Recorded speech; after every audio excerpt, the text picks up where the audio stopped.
Alhamdulillahi rafi'id darajat, bari'il ardi was samawat, mudabbir jami'il kainat. Wa sallallahu wa sallama ala sayyidina Muhammadin wa alihi wa sahbihi afdalas salawati wa azkat tahiyyat. Qala Allah ta'ala fi kitabihil aziz, a'udzu billahi minasy syaithanir rajim. Bismillahirrahmanirrahim. Laqad kana lakum fi Rasulillahi uswatun hasanah. Shadaqallahul adzim. Amma ba'du. Para dewan juri yang saya hormati, para penonton yang berbahagia dimanapun Anda berada. Yang tak bahagia semoga bahagia, yang bahagia semoga Allah tambahkan kebahagiaannya. Amin. Allahumma amin. Para pemirsa, sehubungan dengan degradasi moral yang kian memuncak di era ini, anak muda yang terlalu asik di dunianya, bahkan orang tua yang sudah lupa usia pun turut serta dalam terjadinya degradasi moral. Jauh berabad-abad tahun yang lalu, ketika zaman jahiliyah, zaman yang tidak terarah, membunuh bayi-bayi perempuan tidak bersalah, bermetamorfosis menjadi zaman yang terang benderang dengan hadirnya ad-dinul Islam wal iman yang dibawa oleh Rasulullah Sallallahu Alaihi Wasallam. Perlu kita ketahui bahwasanya Rasulullah Sallallahu Alaihi Wasallam diutus ke dunia ini tak lain untuk memperbaiki akhlak manusia, sebagaimana dalam firman Allah Subhanahu wa taala, A'udzu billahi minasy syaithanir rajim. Bismillahirrahmanirrahim. Laqad kana lakum fi Rasulillahi uswatun hasanah. Yang mana ayat ini menerangkan bahwasanya Rasulullah lah yang pantas dijadikan suri tauladan khususnya bagi kita sebagai kaum muslimin. Ayat ini juga dipertegas oleh sabda beliau, Innama bu'ittu, aku diutus ke dunia, kata Nabi, liutamima makarimal akhlak, untuk menyempurnakan kemuliaan akhlak. Cukuplah kiranya bagi kita untuk menjadikan sosok Rasulullah sebagai tauladan utama kita. Karena seperti yang telah kita ketahui dalam sejarah beliau, begitu banyak pelajaran yang bisa kita ambil. Mulai dari bagaimana cara beliau mengasihi orang tua, anak-anak, bahkan menyikapi berbagai macam orang, tentunya dalam sosial etik. Para pemirsa yang dirahmati Allah, di era yang sudah singgah dari zaman kunonya, lebih canggih dari biasanya, sudah banyak degradasi moral yang terjadi, yang tanpa kita sadari hal tersebut tengah menggerogoti para ahli waris masa depan. Mengapa demikian, pemirsa?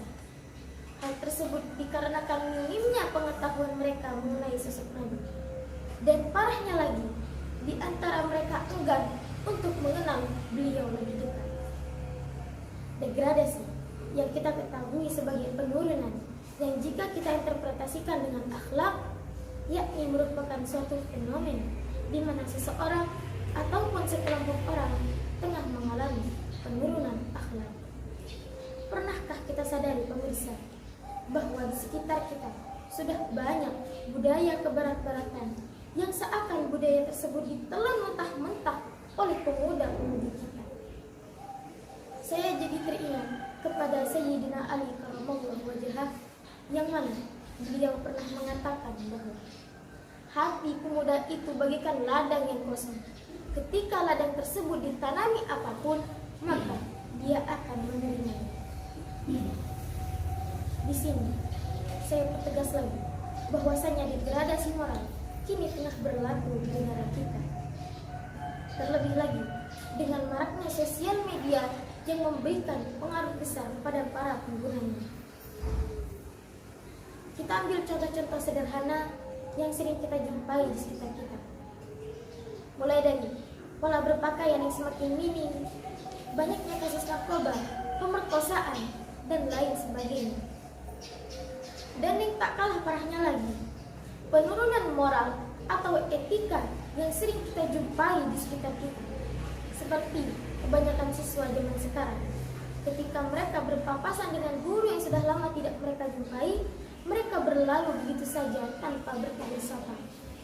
Mereka merasa bahwa mereka tidak pernah berhutang sedikit pun pada guru tersebut. Maka dari itu pemirsa, sebagai umat manusia yang dibekali akal serta pikiran, alangkah baiknya jika kita mampu membedakan mana yang baik dan mana yang buruk, mana yang harusnya kita ambil dan mana yang seharusnya kita tinggalkan. Karena di tengah-tengah maraknya sosial media yang telah saya sebutkan tadi, tidak semua sosial media membawa pengaruh buruk pemirsa. Semua tergantung bagaimana cara kita memanfaatkannya dan menggunakannya sebaik mungkin. Dan sebagai remaja pewaris masa depan bangsa, hendaklah kita meningkatkan iman dan takwa kita kepada Allah Subhanahu wa Ta'ala. Maka dari itu, saya menyarankan kepada Anda semua untuk menitipkan putra-putri kita di pondok pesantren manapun.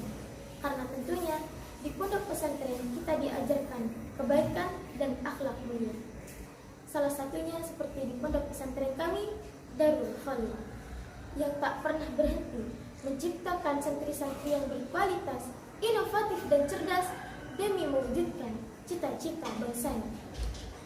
Tak hanya ilmu yang kita dapat, melainkan pembentukan karakter juga tengah dibangun di dalamnya, sehingga terbentuklah pribadi yang tegas, berintegritas, dan bertanggung jawab.